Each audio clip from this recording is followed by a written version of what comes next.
You already know what time it is. I am back with my semi-annual appearance here on YouTube to talk about my Sephora sale haul. And it may just be my last one because why were my sister and my mom having a conversation where my sister was telling her that I was at Sephora shopping for my Sephora sale haul video, and she was like, wait a minute, is Cindy on the Sephora payroll? Is she getting paid for these videos? Because if not, why is she doing them? So I was shocked to hear that comment because why would my mom's thought process even go there thinking about me getting paid for these videos?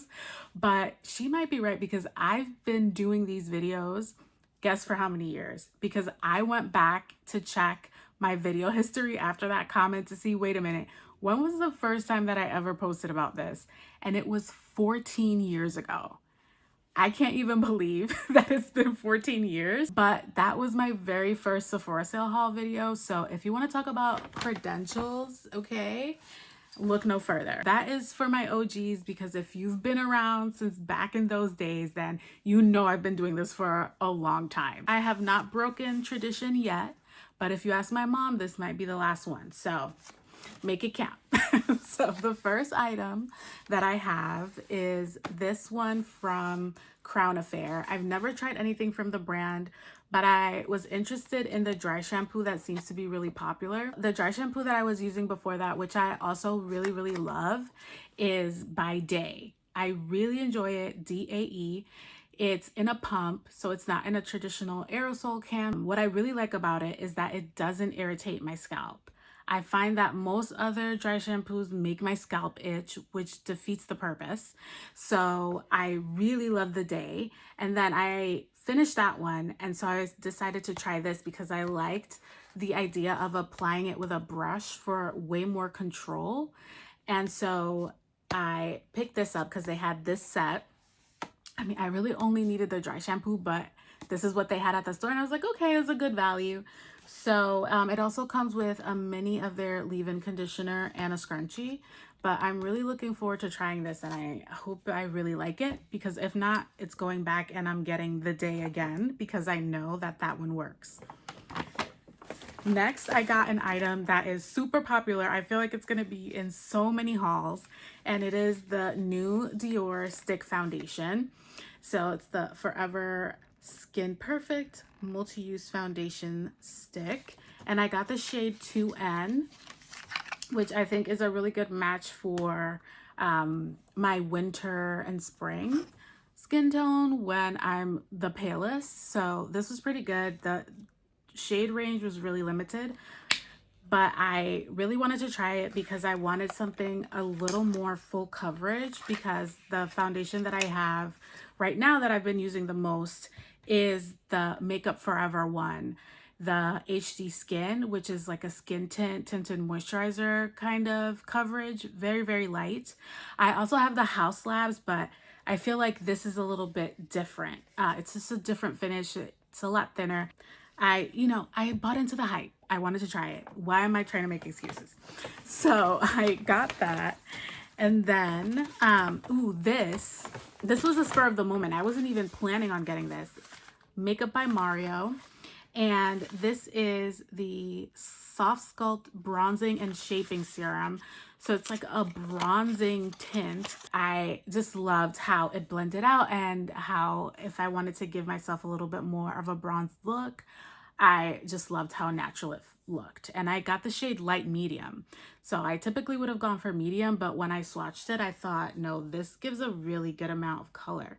So I'll show you a swatch so you can see, like, that's light medium. You get pretty good coverage. I feel like when I've seen people use it, they blend it out into nothing, but I think that's still a pretty good color payoff. So you can be as light-handed or as heavy-handed as you want to be. So there, I put a little bit more so you can see. But I think that's a really beautiful natural bronze. So I'm excited to incorporate this into my routine and just mix things up, because I've worn that Rare Beauty bronzer stick into the ground. Okay, so I wanted to try something new. And sticking to skin, I also got a sample of the Patrick Ta foundation, and I wanted to try it out in the sample first because I feel like it's going to give me a very similar finish to the Makeup Forever one. So I just felt that I didn't need both, but I still really wanted to try it. So we'll see. I'm going to try that out and see if I like it, because my Makeup Forever one is a mini, but I just don't wear foundation that frequently, says the person who has the House Labs and just bought the Dior one, but ignore me.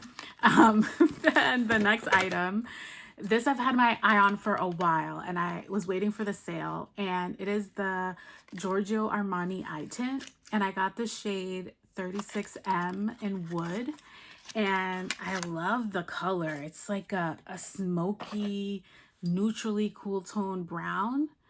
I'll do a swatch. This is gonna lead into a rant. Maybe I should have saved this for as the last item. So you see, like, it looks so warm in the tube, but it's just like a beautiful smoky brown for a smoky eye. Some people may know where I'm going with this and why I'm saying that this may turn into a rant, because I bought that for layering with a certain product that is sold out and that I wasn't able to get my hands on in time. And, you know, they're saying they're restocking it, so I probably gave it away. But that's such a good smoky brown situation, so I'm excited to try that. But what I wanted to get was the Patrick Ta eyeshadow duos, the controversial duos that everyone was saying was outrageously priced. But come to find out, it sold out within hours before I could even realize anything. But I really wanted Still at the Club, which I feel is gonna look amazing layered over this tone of brown, which is more like cool smoky. With that on top, it's gonna look so good. So Patrick, I'm gonna need you to get it together, because I've been picking up a Patrick product at pretty much every sale and I don't have one this time. I don't know. Make it right. I need it. And then this is a backup of my Fenty Beauty brow pencil. I feel like people don't really talk about this brow pencil. I find it very slept on. I get the shade medium brown. It's not too warm. It's not too cool. My eyebrows don't look too drawn on when I wear this. So I absolutely love it. And it was sold out online, and I was getting nervous that it was going to be discontinued, but I was able to find it. I just had to find a store that had it. But I absolutely love this brow pencil. Let me show you. It's like such a good neutral brown. It's so good. Okay. And I even, you know, I've been using Anastasia Beverly Hills for years, and even my ABH one is dark. And I also use the medium brown there. And then the soft brown is a little too warm. So this is just like perfect. And I just have not been able to find another pencil in this same kind of brown that's not too dark. It's perfect. Then this mascara by Tower 28. So I really wanted a brown mascara. So I was between this one, the Westman Atelier, and the YSL. And I ended up going with this one because of the brush. The YSL and the Westman were more of that traditional brush, whereas this one is more of that plasticky brush that can really separate your lashes. And that's what I really love. I really love definition. So I thought this one would be the best. And I felt like maybe the Westman was a little bit of a lighter brown, so it'd probably stand out even more because I have darker hair. But I ended up going with this one based on the brush. So I'm looking forward to trying it. I haven't tried their mascara before. And then I got two lip products. So I got the Charlotte Tilbury, my first lip liner from Charlotte Tilbury in Iconic Nude. You guys, I have an obsession with my Patrick Ta and She's Strong. So I just need to mix it up. And I've gotten a few different colored lip liners along the way. And I thought, okay, let me try this one. This one reminds me more of Anywhere Caffeine. Here's Anywhere Caffeine.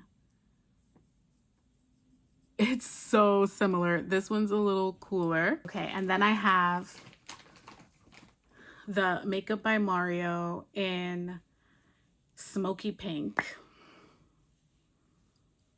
Okay, let me go up here. Smoky Pink.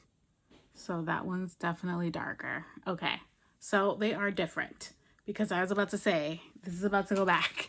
But when I swatched it in store, it looked way more brown. Here it's looking more like a pinky brown, which I don't mind, but I wanted something like She's Strong. But nevertheless, last product, it's the Ole Henriksen Pout Preserve Peptide Lip Treatment in Creme Brulee. This is my first one. My lips have been in shambles, so I really wanted a lip treatment, and I've heard really good things about this. So I really wanted to try it, and it does have a creme brulee-esque caramelly type of scent. That feels really nice. I'm glad I tried it. I might go back and get the strawberry one. That feels really good. And that looks really nice. Okay, Ula. And then I did have 2 recommendations, because I have been shopping here and there throughout the year, even though I said I was banning myself from Sephora after the last haul. I have to mention this because this is something that saves my skin, because I had changed climates, and so I was in a drier atmosphere where my skin was suffering, and it was probably a combination of the environment and the water. And this brought me back to life. And it's the Laneige Cream Skin Toner and Moisturizer. Incredible. I felt like using thicker moisturizers was going to help me get over that hump of my skin adjusting, but it did not do what this did. And you would think this is a thin toner, but that's exactly what my skin needed. You need something thinner sometimes that's really going to penetrate the skin versus sit on top of it. And some days I could just do this and my sunscreen and I was good to go. I didn't even need an additional moisturizer. That's how much this did for me. So if you're suffering with really dry skin and you want to give something a try, give this a try, or give milky toners in general a try, because I feel like more brands are coming out with this kind of toner, and it may be what you need to get comfort. So highly recommend that. That one I loved. And I started with a mini travel size, crushed it, and then I got the full size. And then this is a sleeper hat. I didn't even...